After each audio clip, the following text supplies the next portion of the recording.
मुसलमान औरतें हिंदू बहनों से और भाइयों से मना करते रहते हैं कि तुम लोग कुरान को हाथ नहीं लगा सकते क्योंकि ये हमारे लिए उतारा गया है, सिर्फ हम ही इसे छू सकते हैं। हमारे लोग इस तरह से दूसरों को कुरान छूने नहीं देते हैं। गैर मजहब के लोग ये समझे हुए हैं कि ये मुसलमानों की किताब है, इस वजह से गैर मजहब वालों को इस्लाम से वाकिफियत ही नहीं होती। क्या ये दुरुस्त है?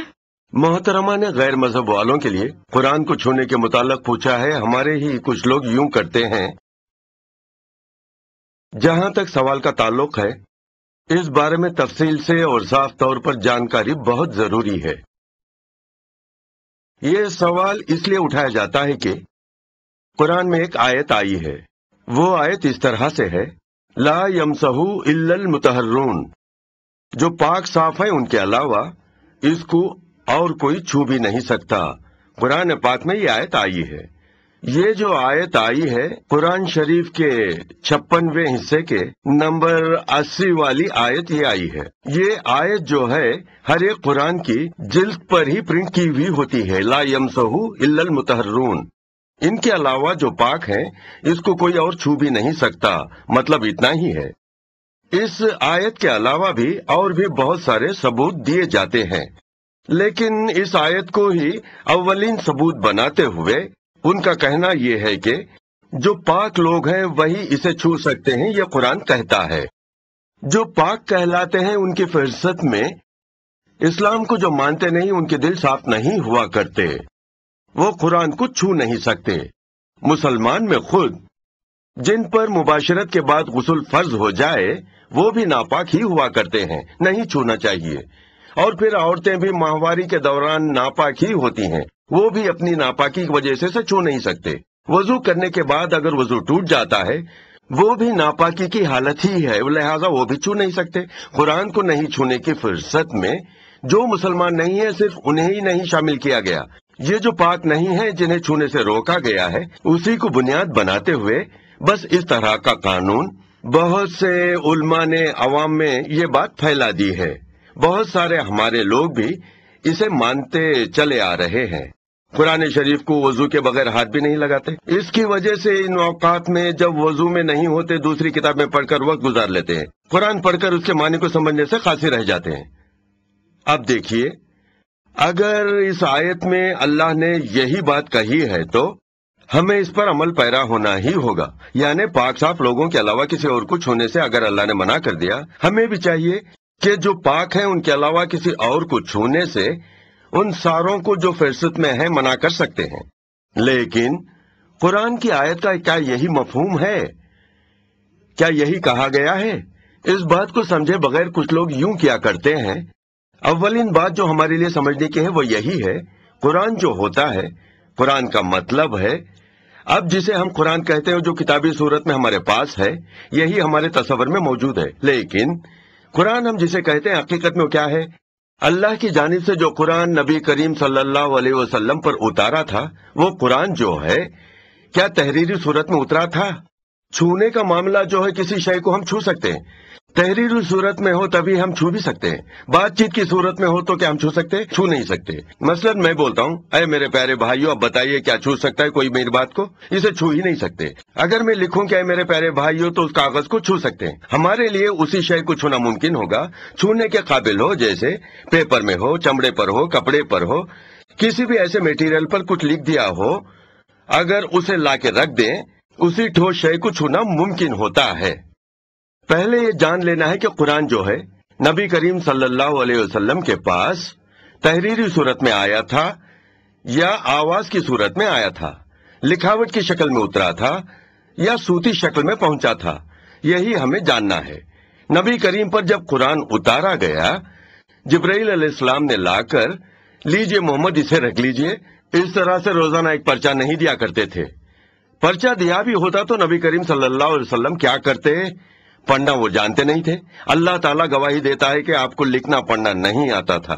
खुद कुरान शरीफ में कहता है, मा कुंता तत्रुबिन किताबिन, किसी तरह की लिखावट या किताब को तुमने पढ़ा नहीं।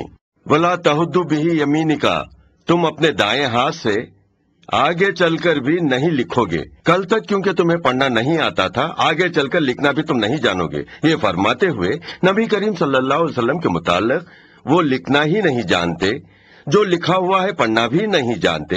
یہ بات قرآن مجید میں صاف بتا دیا گیا ہے۔ معاملہ اگر ایسا ہو تو نبی کریم صلی اللہ علیہ وسلم کو کیا جبریل علیہ السلام نے لکھا ہوا پرچہ دیا ہوگا؟ پیپر دیا ہوتا تو آپ کیسے سمجھ پاتے؟ پڑھنا ہی نہیں جانتے تھے، نہیں پڑھ سکتے۔ نبی کریم صلی اللہ علیہ وسلم پر قرآن شریف جب اتارا گیا، قرآن بولتا ہے، بولنے کا انداز دیکھیے، وَلَوْ نَزَّلْنَا عَلَيْكَ كِتَابٍ فِي قِرْطَاسٍ، کسی پیپر یا کاغذ پر لکھی ہوئی آیت ہی اگر ہم نے تم پر اتاری ہوتی، فَلَأَمْسُوهُ، اس کو وہ اگر ان کے ہاتھوں سے چھو کر بھی دیکھا ہوتا، بِأَيْدِيهِمْ، ان کے ہاتھوں سے انہوں نے چھو کر بھی دیکھا ہوتا، لَقَالَ الَّذِينَ كَفْرُوا إِنْ هَذَا إِلَّا سِحْرٌ مُبِينٌ، اسے صاف طور پر جادو کہہ کر انکار کرنے والے ضرور انکار کر دیتے۔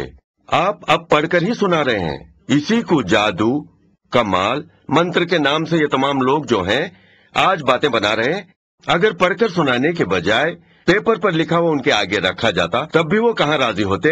ویسے اگر پیپر پر لکھا ہوا صحیفہ میں نے تم پر اتارا بھی ہوتا، وہ لوگ اگر ان کے ہاتھوں سے چھو کر بھی دیکھتے، اسے وہ جادو ہی کا نام دیتے، نہ کہ اسے مقدس کلام سمجھ کر اپناتے۔ یہ بات قرآن کی 6ویں سورت میں 7ویں آیت میں اللہ نے خود فرمایا ہے۔ بتائیے اسے کیا جان سکتے ہیں؟ قرآن ہم تک کیسے اتارا گیا؟ وہ جو ہے دراصل چھونے کی صورت میں نہیں اترا۔ الف لام میم ذالک الکتاب، اس طرح جبرائیل سناتے اور وہ نبی کریم کے قلب میں محفوظ ہو جاتا۔ معاملہ اگر یوں ہوا ہو، اسے نہیں چھونے کی بات کیسے آ سکتی ہے؟ چھو سکنے کی صورت میں کوئی شے ہو جبھی تو چھونے کی بات نکل سکتی ہے۔ اب اس آیت سے متعلق ہمیں آخر کس طرح سوچنا چاہیے؟ ہاں تو یہ بات ہے، قرآن جو ہے چھونے کی صورت میں تو نہیں اترا تھا، بعد ہی میں تو اسے لکھ دیا گیا حفاظت کی وجہ سے۔ اللہ کی جانب سے جب اترا تھا تو تحریری شکل میں تو نہیں تھی، صوتی شکل میں ہی تو اترا تھا، آواز کی صورت ہی تو لیے ہوئے تھا۔ صوتی شکل میں جب آیا تھا تو اس آواز کو کیسے چھوا جا سکتا ہے؟ ہوا کو کیسے چھو سکتے ہیں؟ ہم اگر ایسا سوچ کر سمجھا کریں تو علم ہو جائے گا کہ اس آیت کو ہم نے غلط سمجھا ہے، تمام سوچنے والوں کو یہ سمجھ میں آ جائے گا۔ اب یہ سوال پیدا ہوتا ہے کہ آخر اس کا مطلب کیا ہوگا؟ ہم سمجھ سکتے ہیں۔ دوبارہ اس آیت پر غور کیجئے، لا یمسہ الا المحترون، جو پاک ہوا کرتے ہیں ان کے علاوہ کوئی اسے چھو بھی نہیں سکتے۔ اس آیت کو اس سے پہلے والی آیت کے ساتھ پڑھیے، اچانک ایک چھوٹے سے ٹکڑے کو لے کر صرف اسی کو لے کر پڑھیں گے تو وہی مطلب نکالا جا سکتا ہے جو نکالا جا رہا ہے، لیکن موقع و محل اس آیت کا یہ ہے، انہ هو القرآن الکریم، یہ جو ہے نہایت ہی بڑی عظمت والا قرآن ہے، فی کتاب مکمون، یہ محفوظ کیا جا چکا ہے۔ وہ جو تختی ہے لوح المحفوظ، اس تختی پر محفوظ کر دیا گیا ہے یہ سارا قرآن جو ہے، جس مقام سے تم کو لا کر دیا گیا ہے وہ فی کتاب مکمون، محفوظ شدہ اس تختی میں سے ہے۔ لا یمسرو، اسے چھونا ناممکن ہے۔ کیسے؟ جس کے بارے میں پہلے بتایا گیا ہے اسے کس کے بارے میں پہلے بتایا گیا تھا؟ وہ جو لوح المحفوظ ہے، عرش معلیٰ پر تمام جو ہو چکا ہے، جو ہونے والا ہے، اللہ لکھ چکا ہے۔ اس لکھی ہوئی تختی میں قرآن بھی ایک جگہ ہے۔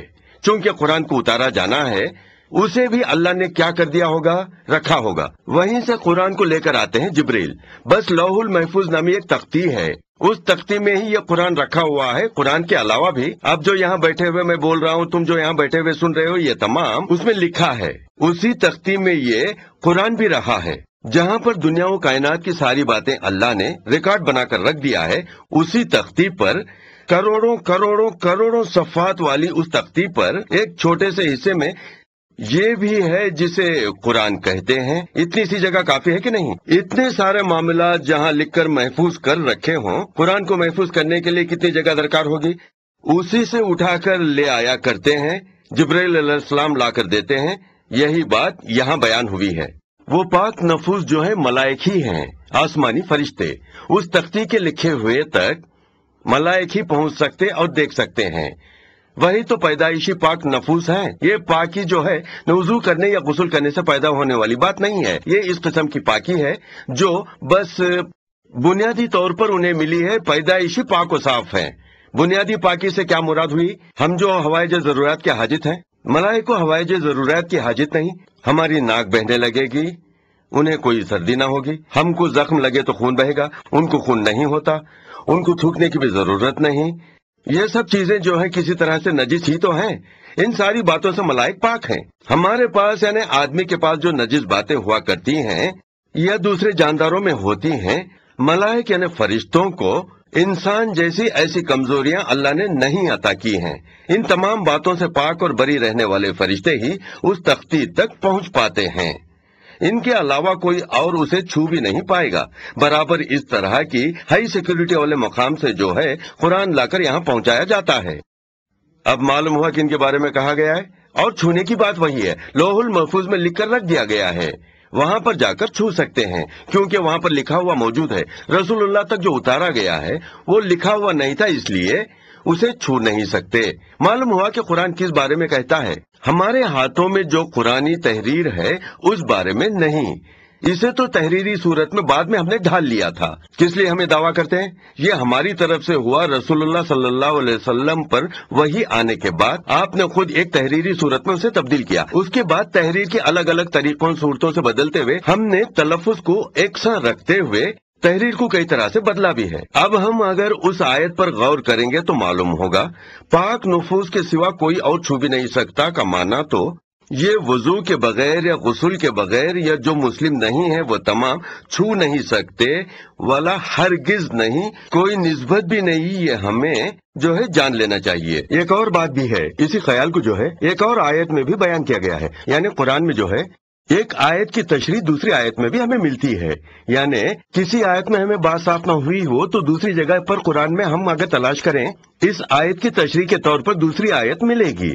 اگر اور بھی ہمیں جاننا باقی رہ گیا ہو تو تیسری جگہ بھی ہمیں وضاحت مل جائے گی ضرورت ہو تو۔ اگر بات سمجھنے میں کوئی کمی محسوس ہو تو قرآن کو خود قرآن سے ثابت کرنے کی آیتیں ضرور ہوتی ہیں۔ اور اب دیکھیے، آپ جانتے ہیں 80ویں حصے میں عبسہ وتولیٰ کا سورہ آتا ہے، اور اس حصے میں 13ویں، 14ویں، 15ویں آیتوں میں اللہ تعالیٰ فرماتا ہے فی صحف مکرمۃ مرغوۃ مطہرۃ بأیدی سبرۃ کرامن برارا۔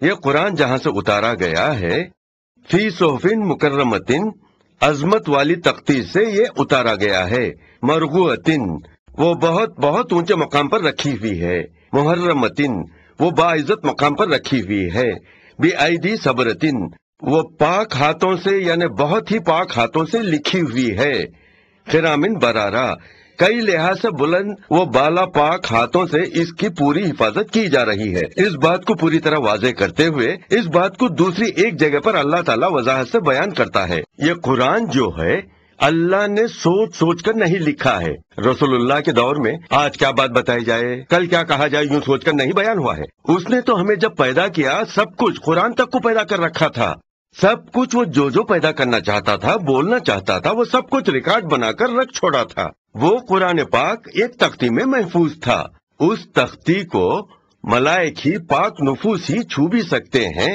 دوسرا کوئی چھو نہیں سکتا کا معنی یہی ہو سکتا ہے، یہی حقیقت بھی ہے۔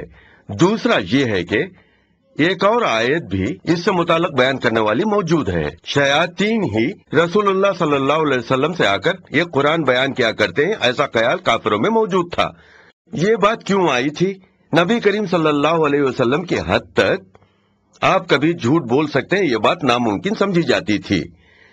اللہ کے پیغمبر کے نام سے پکارے گئے تو یہ بات جھوٹ کہی گئی ہے، ایسا ان لوگوں نے کبھی سوچا نہیں۔ کیوں نہیں سوچا؟ اس لیے نہیں سوچا کہ حضور کی گزری ہوئی زندگی ان کے سامنے تھی۔ اگر وہ کبھی جھوٹ کہے ہوتے یا اس طرح کا کردار ان میں کبھی نظر آیا ہوتا تو وہ اللہ کے رسول کا جھوٹا دعویٰ ہوتا۔ اب تک انہوں نے کبھی جھوٹ نہ بولا، ہر معاملے میں سچے اور پرفیکٹ ہی رہے ہیں، اور یہ کہہ رہے ہیں تو انہوں نے جھوٹ نہیں کہا، لیکن شیاطین ہی ان کے دل میں وسوسے ڈال رہے ہیں۔ مقدس باتوں کے نام سے پیغام کے طور پر اسے بھروسہ کرتے ہوئے انہوں نے ہم لوگوں سے اس طرح کی باتیں کی ہیں۔ کچھ کافروں نے کیا کیا؟ بولنا بھی شروع کر دیا۔ تب ایسے حال میں شاعروں سے متعلق جو ایک سورہ ہے اس میں بھی یہ آیت آتی ہے، وہ یہ کہتی ہے کہ کس پر شیاطین غلبہ پاتے ہیں، کیا میں اعلان کروں؟ الا من تنزل شیاطین، کس پر شیطان غلبہ پاتے ہیں، کیا میں اعلان کروں؟ اللہ تعالیٰ سلسلہ وار بتاتا ہے، برے لوگ، جھوٹے، چغلی کھانے والے گنہگاروں پر ہی تو شیطان غالب آتا ہے۔ شیاطین ان من السمیع الموزلون، وہاں ہونے والی باتیں تاکہ وہ سن نہ سکیں، شیاطین کو روک دیا گیا ہے۔ ویسے محفوظ مقام سے قرآن اتارا جاتا ہے، یہ شیطان کے ذریعے ہرگز نہیں۔ یہ کہتے ہوئے قرآن کے سورہ شعراء کے 26ویں حصے میں اللہ تعالیٰ حمایتی حملہ کرتا ہے، इन दोनों बातों को अगर जमा करके देखें तो हमें पता चलता है कि कुरान से मुताल्लिक शुकूक दूर किए जा रहे हैं। मोहम्मद रसूलुल्लाह सल्लल्लाहु अलैहि वसल्लम ने जो कहा वो अपनी सोच से कभी नहीं कहा है, शयातीन से लाई हुई बातों को नहीं बताया है। जिस जगह तक जो है शयातीन पहुंच भी नहीं सकते, जिस जगह तक मलाइक ही पहुंच भी सकते हैं, उस मुकाम से ये आयतें जो हैं यहाँ पहुंचाई या उतारी जाती हैं। इसे मलाइक ही छू भी सकते हैं, दूसरे किसी की भी पहुंच नहीं हो सकती। ये बयान करने वाली ये आयत को उन्होंने अपने तौर पर पलटकर माने दे दिया, इसी पर इसरार भी करते हैं। और क्या, लिहाजा ये आयत जो ला यमस्सुहु इल्लल मुतहर्रून, पाक नुफूस के अलावा कोई और छू नहीं सकता, जो है सही भी है, लेकिन इनके बोले जाने वाले माने में वो बोला नहीं गया है। यही इस बात को हमें जान रखना चाहिए। दूसरी बातें कोई माने नहीं रखती। आवाज ही कुरान है, वो तलफ्फुज ही कुरान है, सौत ही कुरान। जब हम आवाज को कुरान बोलेंगे, छूने का सवाल कहाँ पैदा होता है? वो मुकद्दस आवाज ही कुरान है जो हमारी जबान से अदा की जा सकती है। उसे हाथ लगाने छूने में क्या कबाहत है? जबान से वजू के बगैर जब आवाज निकाली जा सकती है तो वजू के बगैर पढ़ तो सकते, छू नहीं सकते। इस तरह मुतजाद बयानात हम सुना करते हैं। एक और बात यह है, कुरान में अल्लाह क्या फरमाता है? हुदल लिन्नास, आलम इंसानियत को यह सीधा रास्ता बताता है। सीधा रास्ता वो कैसे बताएगा? पढ़ेंगे जब भी तो वो सीधा रास्ता बताएगा। कोई शख्स आता है जो मुसलमान नहीं है, ऐसा कोई आता है, कुरान दीजिए, तुम इस्लाम ले आओ तभी देंगे। वो क्या करेगा? दीजिए तभी तो मैं जान सकूंगा। तुम दोगे तो उसे पढ़ने के बाद अगर बात समझ में आए तभी तो इस्लाम ला सकूंगा। पहले आ जाओ फिर देंगे से क्या मुराद है? ये बात क्या वो पूछेगा कि नहीं? अब देखिए सहाबा कराम जो थे उन्होंने क्या किया था। क्या इस्लाम लाने के बाद ही कुरान को पढ़ा था, कुरान को सुना था? पहले कुरान को सुना, वो उनके दिलों को भा गया, उसके बाद ही तो वो इस्लाम में दाखिल हुए। बस कुरान के बारे में अल्लाह ये भी तो फरमाता है, गौर कीजिए, इस तरह सीधा रास्ता दिखाने वाला है, आलम इंसानियत को सुधारने वाला है। जब सीधा रास्ता दिखाने वाला हो तो फिर कैसे सीधा रास्ता दिखाएगा? एक मैसेज का मामला जो है, पढ़ने से ही सीधा रास्ता मिल सकता है, देखने से थोड़ी मिल सकता है। कुरान की बातों को पढ़ेंगे, गौर करेंगे, दूसरी बातों से कंपेयर भी करेंगे, उसकी नसीहतों पर गौर भी करेंगे, तब यकीन होगा कि ये अल्लाह का कलाम ही है। वो यकीन व ईमान ही उसे इस्लाम तक पहुंचा सकेगा। एक और काबिल गौर बात, कुरान को नबी करीम सल्लल्लाहु अलैहि वसल्लम ने अपना मोजिजा करार दिया है। सारे अल्लाह के रसूलों को मोजिजे अता किए गए थे। मुझे भी अल्लाह ने मोजिजों से नवाजा है। मुझे अता किए गए मोजिजों में सबसे आला तरीन मोजिजा जो है ये कुरान ही है। इस तरह से उन्होंने कहा, मोजिजा किसे कहते हैं मालूम है? उसे देखकर कोई अल्लाह पर ईमान ले आए, उसी को मोजिजा कहते हैं। ये बात साबित करने के लिए ही वो अल्लाह के रसूल ही हैं, चंद अजीब कामों कर दिखाते हैं। उसे सारे लोग मुशाहिदा करेंगे। मुशाहिदा करने वाले सारे लोग जो हैं मुसलमान ही है, जरूरी नहीं मुसलमान भी मुशाहिदा करने वालों में शामिल रह सकते हैं, ना कि मुसलमान जो नहीं है वो अवाम इस मोजिजे को देखेंगे, मुशाहिदे के बाद सोचने लगेंगे कि ये आम आदमी नहीं कर सकता, इतना अजीब काम कर सकते हैं, तो ये अल्लाह के रसूल होने का सबूत ही तो है, करेक्ट ही तो है। इस बात से वो ईमान ले आएंगे। हमारे रसूल करीम सल्लल्लाहु अलैहि वसल्लम ने क्या कहा था? कुरान को मोजिजा बताया था। मोजिजे से क्या मुराद है? उसे किसी को भी पढ़ने दिया जा सकता है। मोजिजा सबके लिए आम ही तो है। हकीकत ये कि मोजिजा जो मुसलमान नहीं है उन्हीं के लिए है। मुसलमान को शक व शबे की जरूरत नहीं। जो मुसलमान नहीं है उनके लिए ही सारे सबूत या मोजिजों की जरूरत पड़ती है। जब मोजिजे का नाम अल्लाह देता है तो ये जान लेना चाहिए ये सारों के लिए होता है, खुसूसन मुसलमानों के अलावा जो लोग हैं उनके लिए है। अगर वो सब इसे पढ़ेंगे, सोचेंगे, उनमें मौजूद साइंसी हकीकतें 1400 साल पहले के जमाने में ही आज के दौर में मालूम शुदा सच्चाइयां बताई जा रही हैं। उन सच्चाइयों को पढ़कर जानते हुए इस मोजिजे की बुनियाद पर इस्लाम में दाखिल हो जाएंगे। बताइए, जब इस्लाम में ले आने वाले मोजिजे के तौर पर रसूलुल्लाह ने इसका तारुफ किया हो, ऐसी शय को हम गैर मुस्लिमों को छूने न दें तो क्या मतलब हुआ? एक और बात देखिए, छूना ही अगर गलत बताएं तो कान से सुनना कैसे मान लिया जाए? यानी छू लेने से कोई सोचने गौर करने तक नहीं जा सकता, कानों से सुने तो सोच सकता है। गैर मुस्लिम आ जाता है, हम कुरान की तिलावत में होते हैं, क्या मुंह बंद कर ले? आहा, कुरान की आवाज इसके कानों में चली न जाए। कुरान की आयतें अगर वो सुन ले तो क्यों मुनासिब नहीं है? क्योंकि वो नापाक है, क्या हम कह सकते हैं? जब कुरान कानों से सुना जा सकता है तो कानों से सुनना ही तो इबादत है। जब उसके लिए कोई रोक नहीं है तो छू लेने में क्या कबाहत है? जो पेपर में है हमने ही तो महफूज करने के लिए लिख रखा है। अगर पेपर ही किसी दौर में रह ना पाए तो तब क्या कर लोगे? उस दौर में हड्डियों पर लिखा करते थे, चमड़ों पर लिखा करते थे, आज पेपर पर लिखते हैं। पेपर में लिखते हुए आ रहे थे कि एक और छलांग लगाकर डिस्प्ले करने के लिए सीडी में लिख रहे हैं, टीवी में मुशाहिदा करने की हद तक पहुंच गए, और तो और सेल फोन में भी आने लगा है। नाखून इतने से मेमोरी कार्ड में इतना सारा कुरानी समझ दिया जाता है, तफसीरी समझ दी जाती है। कल का कुरान कैसे होगा? कुरान चाहिए बस सीडी डालकर मुशाहिदा कर लीजिए, पेपर वगैरह गैर जरूरी हो जाएगा। मेमोरी कार्ड को हाथ न लगाए। आजकल न जाने कितने ही मेमोरी कार्ड में कुरान रखे गए हैं, इसकी बाबत क्या कहते हो? वो हाथों ही तो रहता है। मालूम होता है कि ये सब कुछ बगैर सोचे समझे कहे चले जाते हैं। पढ़ने का मामला और सोचने का मामला जो है सबके लिए समझ लीजिए आम ही है। उसे छूने ना छूने किसी किस्म की शर्त हरगिज हमारे मजहब में बिल्कुल नहीं है। दूसरा ये है कि पड़ोसी ममालिक में पड़ोसी मुल्कों के बादशाहों को हुजूर ने क्या रवाना किया? खुतूत रवाना किए। उन खुतूत में ये पैगाम भेजा कि जान लेना मैं मजहब इस्लाम का पैगंबर हूँ, इस मजहब को तुम अगर कबूल कर लोगे कामयाबी हासिल होगी, अगर नहीं तो अपने और अपने आवाम के गुनाहों का बोझ तुम्हें ढूंढना पड़ेगा। तुम अल्लाह से डरो। उसके पैगाम की वजाहत के तौर पर नबी करीम सल्लल्लाहु अलैहि वसल्लम ने कैसर नामी बादशाह को, हरकुलिस बादशाह को और भी दूसरे पड़ोसी बादशाहों को खुतूत लिखकर रवाना फरमाते हैं। खुतूत रवाना फरमाने का मामला जो है बुखारी में 7वीं हदीस में, 2941वीं हदीस में, 4553वीं हदीस में लिखा हुआ है। हमको इन अहादीस से ये पता चलता है रसूलुल्लाह सल्लल्लाहु अलैहि वसल्लम खुतूत इस तरह लिखते हैं। अब्दुल्लाह के फर्जंद मोहम्मद की जानिब से अपने खत में बिस्मिल्लाहिर्रहमानिर्रहीम लिखते हुए ये खत रवाना करते हैं। इसमें क्या होता था? बहुत सी कहने की बातों के साथ साथ कुरान की आयत भी हुआ करती थी हवाले के तौर पर। हमारे लिए गौर की बात यह है कि ये खत जो लिखकर रवाना किया जाता है, क्या उसमें कुरान की आयतें नहीं थीं? ये आयतें किसके हाथ तक पहुंचने के लिए लिखी गई थीं? गैर मुस्लिम बादशाहों के हाथों में पहुंचाने के लिए। वो बादशाह मुसलमान नहीं था मगर उसी के हाथ ये खत पहुंचता है, वही तो उसे ओपन करता है, वही तो उसे छूता भी है। जो मुसलमान नहीं थे उन तक बात पहुंचाने के लिए ही रसूलुल्लाह सल्लल्लाहु अलैहि वसल्लम ने खुतूत जब लिखकर रवाना फरमाते थे। हमें क्या मालूम पड़ता है? मालूम हुआ कि इसे हर कोई छू सकता है, नहीं छूने का मामला नहीं है। मालूम हुआ जिसे चाहे कुरान दिया जा सकता है, पता चलता है। इसीलिए कुरान की चंद आयात को उन्होंने खुतूत में हवाले के तौर पर लिखकर भेजा था, इस बात का पता चलता है। बात सिर्फ इतनी ही नहीं, उन खुतूत को यानी वो जो बादशाहों को रसूलुल्लाह सल्लल्लाहु अलैहि वसल्लम ने खुतूत लिखे थे, उन खुतूत को चंद नुमाइंदे ले जाते हैं पहुंचाने के लिए। कैसे पहुंचाने जाते हैं? मदीने से बाहर निकलकर 1 हफ्ते का सफर या फिर 10 दिन का सफर, 15 दिन का सफर, बस जितनी दूरी उतनी दिनों के हिसाब से रसूलुल्लाह सल्लल्लाहु अलैहि वसल्लम के खुतूत पहुंचते हैं। पहुंचाने वाले आखिर क्या हर वक्त वजू में रह सकते थे? 15-20 दिन वो सफर करते हैं कि नहीं? क्या उनका वजू बरकरार ही रहेगा? हुजूर को कहना चाहिए देखो कुरान की आयतें इसमें लिखी हुई हैं, हमेशा बावजू ही रहना। जब कभी वजू बाकी न रहे उसे जमीन पर रखकर कहीं जाकर वजू कर लेना, फिर उठा लेना। आपने क्या ऐसा हुक्म दिया था?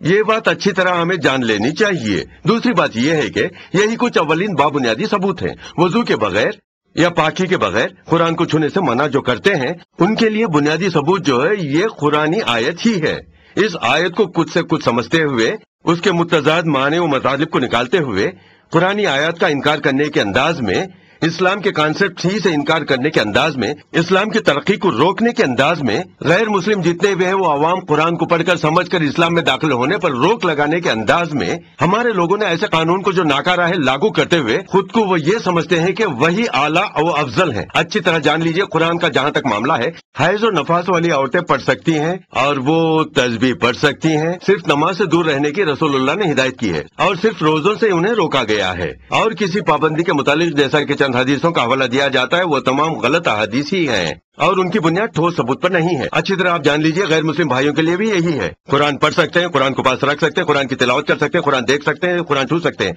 इसके लिए किसी किस्म की रोक नहीं। दूसरी काबिल गौर बात, ये लोग जो अहादीस पेश करते हैं, इस मामले से मुताल्लिक अहादीस का अगर हम जायजा लेते हैं तो तमाम अहादीस कमजोर या फिर सबूत के तौर पर पेश किए जाने के काबिल नहीं हुआ करती हैं। लिहाजा कुरान का मामला जहाँ तक है, छूने का मामला जहाँ तक है, हकीकत क्या है? इसके मुताल्लिक मजहब में वजू को लाजमी या गुस्ल अगर लाजिम हो तो उससे पाकी लाजमी या फिर गैर मुसलमानों को छूने से मुताल्लिक भी यही है, कोई रोकथाम नहीं है। इन तमाम बातों का अगर हम मजमूई तौर पर जायजा लें, परख कर देखें तो कुरान करीम से अवामुन नास को दूर करने के लिए ही ऐसा लगता है कि सोची समझी साजिश कहीं से की गई है। इससे जो नताइज हुए हैं उसका जायजा लेकर गौर करना होगा। قرآن سے متعلق ہم آج جو دیکھتے ہیں کہ بے شمار لوگ اسلام کی جانب کھینچے چلے آ رہے ہیں۔ اب حال ہی میں یہ واقعہ ہوا ہے، ہریانہ وزیر اعلیٰ کا بیٹا، ہریانہ کا معاون وزیر اعلیٰ نے اسلام قبول کر لیا ہے۔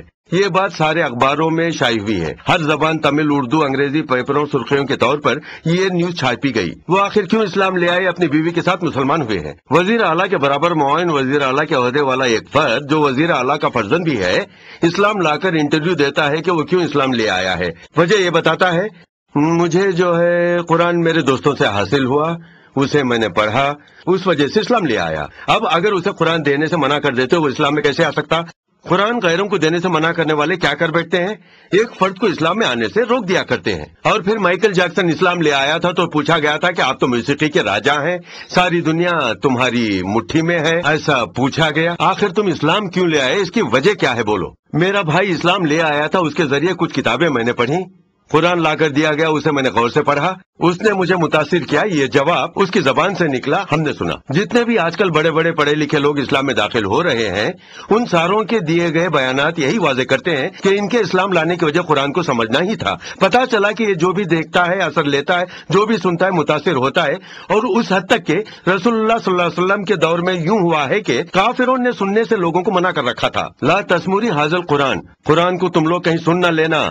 سنتے ہی وہ ہاتھ سے جائے گا، جانتے تھے کان میں قرآنی آیت اگر داخل ہو جائے تو وہ بدل جائے گا۔ اس حد تک کافروں کو خوف رہتا تھا، اس حد تک صاف دلوں کے اندر قرآن داخل ہو جاتا ہے۔ ایسی پرزور طاقت والی شے کو کیوں دینے سے منع کرتے ہیں؟ کھینچنے کے لیے ہی تو اللہ نے اسے عطا کیا ہے۔ معلوم ہوتا ہے کہ یہ لوگ اسلام کی تبلیغ کی راہ میں رکاوٹ بنے ہوئے ہیں۔ بتائیے، کیا ہم ایسی حرکتوں کی برائیوں کو واضح کرنا ہمارا فرض ہے کہ نہیں؟ ان خرابیوں کو ہم نظر انداز نہیں کر سکتے، ان کے قانون کے خلاف ثبوت بھی دے چکے، چونکہ انہوں نے قانون اسلام میں جو نہیں ہے ایسا قانون بنا رکھا ہے۔ کیا نقصان اٹھانا پڑا؟